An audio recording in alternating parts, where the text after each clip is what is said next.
Hello everyone. तो आइए स्वागत है आप सभी का मेरे यूट्यूब चैनल VMC वैदिक मैथ क्लासेस पर।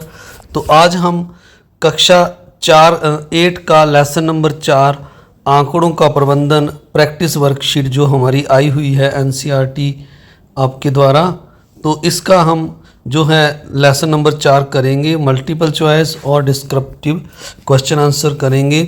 तो सबसे पहले यहाँ पर हमें क्वेश्चन नंबर 1 दिया हुआ है, किसी प्रविष्टि की वह संख्या जितनी बार वह प्रविष्टि आंकड़ों में आती है कहलाती है। तो वीडियो शुरू करने से आपसे एक रिक्वेस्ट है, इसका आंसर देखने से पहले कि अगर आप चैनल पर नए हैं तो अपने चैनल को सब्सक्राइब जरूर करना है, वीडियो को लाइक शेयर करना है। तो इसका जो आंसर है, इसका आंसर होगा बारंबारता। तो कोई संख्या जो है जितनी बार रिपीट की जाती है, जैसे मैं आपको एक उदाहरण देकर समझाता हूँ, आपने सम किए होंगे। जैसे यहाँ पर मैंने लिख लिया विद्यार्थियों की संख्या, तो और दूसरी और मैंने यहाँ पर ये मैंने बना लिया विषय। तो जैसे मान लीजिए पहले हम कोई यहाँ पर मिलान चिन्ह लिख लेते हैं एक साइड पे। तो जैसे पहला विषय मैंने कोई लिख लिया जैसे हिंदी, तो हिंदी को पसंद करने वाले कितने विद्यार्थी हैं, यानी ये बारंबारता होगी, कितनी बार कितने बच्चे पसंद करते हैं, 15। तो यह हमारी बारंबारता होती है। अभी कितनी बार कोई अंक कितनी बार आया, हिंदी को पसंद करने वाले कितने हैं। तो इस तरह इस सम को आपने करना है। जैसे इंग्लिश लिख लें आप, इंग्लिश को पसंद करने वाले कितने बच्चे हैं, कितनी बार आए हैं, तो जैसे 25। तो इस सम को आपने यहाँ पर बारंबारता पर टिक लगा देना है। अब सेकंड में लिखा है एक वर्ग अंतराल 20 से 30 में निम्न वर्ग सीमा क्या है। तो जो इसका जो छोटा अंक 20 है, जहाँ से ये शुरू हो रहा है, तो यह इसकी वर्ग अंतराल है। तो आपने 20 पर टिक लगा देना है। और अधिकतम इसका 30 है जो वर्ग सीमा है, अगर अधिकतम वर्ग सीमा आपसे पूछ ली जाती है। तो अगला क्वेश्चन है क्वेश्चन नंबर 3, संपूर्ण और एक भाग में संबंध दर्शाने वाला आलेखीय निरूपण है। तो संपूर्ण, जैसे मैंने यहाँ पर एक सर्कल लगाया है, अगर मान लीजिए मैं इतना भाग इसका दिखाता हूँ, मान लीजिए ये 80 डिग्री का कोण है, तो जो पूरे का जो पूरा हमारा कोण होता है 360, तो 360 का यह इसमें से हमने 80 ले लिया। तो इस तरह जो हम दर्शाते हैं उसको पाई चार्ट कहते हैं। इस तरह जो आलेख हम दर्शाते हैं उनको पाई चार्ट कहते हैं। अगला 4 नंबर क्वेश्चन है, वृत्त के केंद्र पर बना कोण संपूर्ण कोण का माप। तो आप देख लीजिए जो पूरा सर्कल है इसमें जो कोण बनता है वो 360 डिग्री का होता है। तो हमारा 4 नंबर ऑप्शन आंसर है। अगला क्वेश्चन है, मिलान चिन्ह डैश किसी संख्या को दर्शाता है। तो यहाँ पर मिलान चिन्ह नहीं लिखे हुए हैं, तो हम अपनी ओर से यहाँ पर इन जो ऑप्शन दिए हैं इनमें से कोई संख्या लिख देता हूँ मैं आपको, और आपने प्यारे बच्चों बताना है कि वो 1 नंबर 2 नंबर 3 या 4 किस ऑप्शन से मैच करता है। क्योंकि हमें दिया नहीं हुआ है तो इसलिए आप भी लिख सकते हैं। जैसे मैं यहाँ पर लिख रहा हूँ, 4 लाइनें लगा के एक डंडा लगा दिया, उल्टा कट कर दिया, फिर 4 लाइनें लगा के कट कर दिया, और इसके साथ में मैंने 3 लाइनें छोड़ दी। तो 4 लाइनें लगा के कट करने का मतलब 5 है, तो ये 5 2 बार है, 10 और 3 है, तो ये 13 हो गया। यानी इसका ऑप्शन नंबर 3 जो है हमारा आंसर बन जाएगा। अब क्वेश्चन नंबर 6 में लिखा हुआ है, एक पासे को फेंकने पर 5 से बड़ी संख्या की पर्याप्तता, यानी 5 से बड़ी संख्या सिर्फ पासे पर एक ही बचती है, 6। तो अगर हम देखें तो 6 कितनी बार आएगा, एक बार आएगा। तो 6 में से हम क्या देखेंगे, एक 6 है, जो 6 कुल नंबर है उनमें से 6 एक बार आएगा। तो ये हमारी पर्याप्तता है जो 1/6 हो जाएगी। यहाँ पर ऑप्शन में नहीं दिया हुआ है, तो 4 नंबर में हम 1 के साथ वटा में 6 अपनी ओर से लगा देंगे। तो ये जो प्रोबेबिलिटी है 1/6 हो जाएगी। अब अगला सम है, यहाँ लिखा हुआ है एक पासे को फेंकने पर सम संख्या प्राप्त करने की पर्याप्तता। तो अगर हम देखें जो सम नंबर है पासे पर, वो हमारे पास कौन कौन से होते हैं, 2 4 और 6। ये हमारे पास सम नंबर हैं 2 4 और 6। तो ये 3 नंबर है हमारे पास, और कुल पासे पर 6 नंबर आ सकते हैं। तो जो हमारी पर्याप्तता है वो प्रोबेबिलिटी है जो वो हमारी सम संख्या की जो है वो 3/6 हो जाएगी। कुल 6 हैं और 3 आ रहे हैं, इसको काटेंगे तो 1/2 आ जाएगा, जो ऑप्शन में नहीं दिया हुआ है। तो इसलिए हम 2 नंबर पर फिर से 1/2 लगा देंगे। तो अगला जो सम है हमारा क्वेश्चन नंबर 8 है। इसमें हमें दिया हुआ है वृत्त आलेख को कहा जाता है। तो जो हम सर्कल लगाकर बनाते हैं चार्ट, जो आयत बारंबारता वाले सम में करते हैं, तो इसको हम पाई चार्ट कहते हैं। यानी मैंने आपको पहले ऊपर भी सर्कल लगाकर बताया था, तो इसको हम पाई चार्ट कहते हैं। तो इस तरह अगला जो सम आपने 9 नंबर सम है, इसमें हमें दिया हुआ है आंकड़ों को आलेखीय रूप से दर्शाने के लिए प्रयोग किया जाता है चित्रालेख, दंडालेख, पाई चार्ट। तो ये तीनों सही हैं, उपर्युक्त सभी इसका आंसर होगा।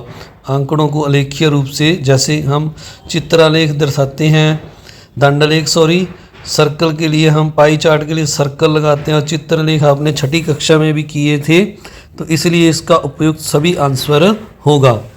क्वेश्चन नंबर 10 में लिखा है किसी असंभव घटना की पर्याप्तता, जो घटना हो ही नहीं सकती उसकी पर्याप्तता कितनी होगी प्यारे बच्चों?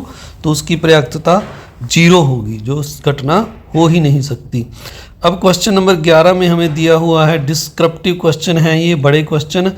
दी गई सूचना को दर्शाने के लिए उपयुक्त दंडालेख बनाइए। तो प्यारे बच्चों, यहाँ पर हमें इस वर्कशीट में कोई सूचना नहीं दी हुई है, तो ये आपकी जो दीक्षा ऐप है उस पर ये जो आया हुआ है, इस पर हमने ये नीचे करके भी देख लिया, यहाँ पर कोई दंड आलेख की सूचना नहीं है। तो आपको दंड आलेख के बारे में बता देते हैं, आपने 7वीं कक्षा में बनाए थे। तो दंड आलेख जो हैं, इनमें हम क्या करते हैं, जो आयत होते हैं, आयत टाइप जो ये हम बनाते हैं खड़े हुए आलेख, तो इस तरह आपने दंड आलेख बनाना है। इसमें नीचे एक सूचना लिखी होती है, भी ये दंड आलेख किसके बारे में है। जैसे ये दंड आलेख जो हैं, यहाँ पर हम लिख देंगे विद्यार्थियों की संख्या, यहाँ विद्यार्थियों का नाम या विषय नीचे की ओर, ऊपर की ओर विद्यार्थियों की संख्या हम लिख देंगे। जैसे नीचे विषय लिख दिया हिंदी, इंग्लिश, इस तरह आपने इसको करना है। अब अगला जो 12 नंबर क्वेश्चन है, इसमें लिखा है किसी छात्रावास में विभिन्न भाषाएं बोलने वाले विद्यार्थियों की दी गई सूचना के आधार पर पाई चार्ट बनाइए। तो यहाँ पर भी कोई हमें सूचना नहीं दी हुई है, तो इसलिए इसका भी पाई चार्ट जो है आपको 8वीं कक्षा में आपके है इसी चैप्टर में। तो पाई चार्ट जो होता है वो गोल्स, जैसे वृत्ताकार, वृत्त में जो एंगल बनाते हैं, अलग अलग हम जो हैं हमें दिए होते हैं जो कार्य, उनको लेकर जो हमने एंगल बनाने होते हैं उनको केंद्रीय कोण कहते हैं। तो हमने केंद्रीय कोण निकालने होते हैं पहले, फिर ये चार्ट में कोण अलग अलग बना देने होते हैं। तो इस तरह इसको करना है। अब अगला 13 नंबर क्वेश्चन है, यदि आपके पास 3 हरे, एक नीला, एक लाल त्रिज्याखंड वाला एक घूमने वाला एक पहिया है, तो एक हरा रंग त्रिज्याखंड प्राप्त करने की क्या पर्याप्तता है? ऐसे त्रिज्याखंड की क्या पर्याप्तता है जो नीला ना हो? तो अब अगर हम देखें तो कुल जो रंग हैं हमारे पास 3, एक 4 और एक 5, तो कुल जो है हमारे पास 5 रंग हैं, 3 हरे, एक नीला और एक लाल। तो अब पहले हम हरे रंग की पर्याप्तता निकालेंगे। हरे रंग की जो पर्याप्तता है, पहले हम टोटल लिख लेते हैं। यहाँ पर ये 5 रंग हैं, तो इनको 5 लिख लेते हैं हम यहाँ पर। तो जो हरा रंग है वो हमारे पास 3 है, तो 3 बार हरा रंग बाहर आता है, तो इसका मतलब पर्याप्तता 3 बटा कुल जो रंग हैं 5 हैं हमारे पास, 3/5 हो गई। इस तरह एक अगला क्वेश्चन है, एक त्रिज्याखंड जो नीला ना हो। तो जो नीला ना हो, अगर हम नीले को छोड़ दें एक को, तो शेष हमारे पास जो रंग हैं वो 4 बचते हैं, 3 हरे हैं और एक लाल है। तो इसका मतलब है जो नीला ना हो उसकी पर्याप्तता प्राप्त करने की प्रोबेबिलिटी, जो संभावना है, वो 4/5 हो जाएगी। तो अगला जो सम है, इसके बाद हम जो सम नंबर 14 है इसको देखते हैं। एक जो 14 नंबर में, थोड़ा सा इसको ऊपर कर लेते हैं। 14 नंबर में यहाँ पर लिखा हुआ है, आप सभी से एक बार फिर से रिक्वेस्ट की आपने वीडियो को ज़्यादा से ज़्यादा लाइक शेयर करना है। जो चैनल पर नए हैं उन्होंने चैनल को सब्सक्राइब भी ज़रूर करना है, इससे मुझे मोटिवेशन मिलती है ताकि मैं और अच्छा वीडियो बना सकूं। तो अब अगले क्वेश्चन में लिखा हुआ है 15 नंबर में, एक पासे को फेंकने पर निम्नलिखित की पर्याप्तता ज्ञात कीजिए। तो हमने निम्नलिखित जो है इसको पासे को फेंकने पर पर्याप्तता ज्ञात करनी है। तो पासे पर जो नंबर हैं 1 2 3 4 5 6 तक होते हैं। तो अब सम संख्या की पर्याप्तता हमसे पूछी गई है। तो अगर सम नंबर हम इसमें देखें तो जो सम नंबर हैं पहले लिख लेना है पी ब्रैकेट में सम संख्या। तो सम नंबर 2 4 6 3 नंबर है।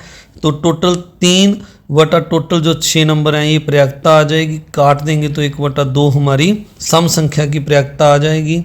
अब अगर अभाज्य संख्याओं को हम गिने तो अभाज्य संख्याएं जो हमारी हैं 2 और यहाँ पी पर लिख लेना है। पी में फिर से आपने अभाज्य संख्या की पर्याप्तता। तो अगर अभाज्य नंबर देखें तो हम 2 3 और 5 जो किसी टेबल में नहीं आते, तो यह फिर से 3 नंबर हैं हमारे पास। तो इसका मतलब ये है 2 3 और 5। तो इसका मतलब 3/6 हो जाएगी फिर से पर्याप्तता। इनको काटेंगे तो 1/2 आ जाएगा। अब जो अगला क्वेश्चन है यहाँ पर लिखा हुआ है सी में 5 से बड़ी संख्या। तो 5 से बड़ी संख्या की पर्याप्तता के लिए इसी तरह लिख लेंगे पी डाल के। तो 5 से बड़ा एक नंबर 6 है, तो यानी 1/6 हो जाएगी 5 से बड़ी की पर्याप्तता। अब जो लास्ट में हमें लिखा हुआ है डी सम में 4 से बड़ी संख्या नहीं। तो इस सम में अगर हम देखें तो 4 से जो बड़ी संख्याएं नहीं हैं यानी 4 से छोटी हैं तो वह हमारे पास 1 2 3 हैं। तो इसकी जो पर्याप्तता है वो हमारी 3/6 हो जाएगी। तो कुल संख्याएं 6 हैं और ये पर्याप्तता इसकी 3/6 हो जाएगी, यानी इसको काट कर 1/2 हो जाएगी। तो आइए अब जो इसके बाद हमारे पास नेक्स्ट सम बचता है 15 उसको करते हैं। 15 नंबर सम में लिखा हुआ है 1 से 15 तक की संख्या को अच्छी तरह से मिलाकर उसे एक बॉक्स में रखा जाता है। बिना देखे पर्ची निकालने पर निम्नलिखित की पर्याप्तता ज्ञात कीजिए। तो हमने ये पर्याप्तता ज्ञात करनी है। ए में एक अंक की संख्या, बी में पूर्ण संख्या, सी में 9 से बड़ी संख्या। तो पहले हम संख्याएं लिख लेते हैं सारी 1 से 15 तक। अब एक अंक की संख्याओं की जो पर्याप्तता है हम वो निकालेंगे। सबसे पहले ए नंबर सम में एक अंक की संख्या। अगर हम देखें एक अंक है जो 1 से लेकर 9 तक जो संख्याएं हैं, जो 9 संख्याएं हैं वो एक अंक की हैं। तो यानी 15 कुल जो संख्याएं हैं हमारे पास उनमें से 9 संख्याएं एक अंक की हैं। तो हमारी पर्याप्तता 9/15 आ जाएगी। इसको काटेंगे तो यह 3/5 हमारी पर्याप्तता आ जाएगी। अब जो हम अगला जो सम है इसके बाद बी में देखें पूर्ण वर्ग संख्या। तो यहाँ पर पूर्ण वर्ग संख्या जो है हम पहले इसको लिख लेते हैं बी पार्ट को। पी जो प्रोबेबिलिटी डालकर पूर्ण वर्ग संख्या। तो पूर्ण वर्ग संख्या अगर हम इसमें देखें तो पूर्ण वर्ग संख्या जो एक संख्या को 2 बार गुना करने पर आता है, जैसे हम देखें ध्यान से तो सबसे पहले हमारे पास जो है 1 है इसमें, और 1 के बाद 4 है, 4 के बाद 9 है। 1 पर भी सर्कल लगा लेना है। 1 4 9 ये पूर्ण वर्ग संख्याएं हैं। तो ये 3 संख्याएं हैं 3/15। तो इसको काट कर हमारे पास 1/5 इसका उत्तर आ जाएगा पूर्ण वर्ग वाला। अब अगला जो सी पार्ट है इसमें पूछा है 9 से बड़ी संख्या। तो अगर हम 9 से बड़ी संख्याएं देखें तो 15 कुल संख्याएं हैं और 9 से जो बड़ी संख्याएं हैं यानी 10 से अगर हम शुरू करें 10 11 12 13 14 15, तो इन संख्याओं को अगर हम गिने तो ये हमारे पास जो संख्याएं हैं 10 से लेकर 15 तक 6 संख्याएं बनती हैं। तो हमारा जो उत्तर है 6 कुल 6 संख्याएं हैं तो 6 कुल 15। तो इसको अगर काटेंगे तो ये हमारे पास 2/5 आ जाएगा। तो इस तरह प्यारे बच्चों आपने ये सम पूरे करने हैं इस एक्सरसाइज के, इस प्रैक्टिस बुक के। तो आप सभी से एक रिक्वेस्ट है वीडियो को समाप्त करने से पहले कि आपने इस वीडियो को ज़्यादा से ज़्यादा लाइक करना है, शेयर करना है। अगर आप चैनल पर नए हैं तो आपने चैनल को सब्सक्राइब भी ज़रूर करना है। आपके सब्सक्राइब करने से, शेयर करने से और वीडियो को लाइक करने से मुझे मोटिवेशन मिलता है। Thank you very much.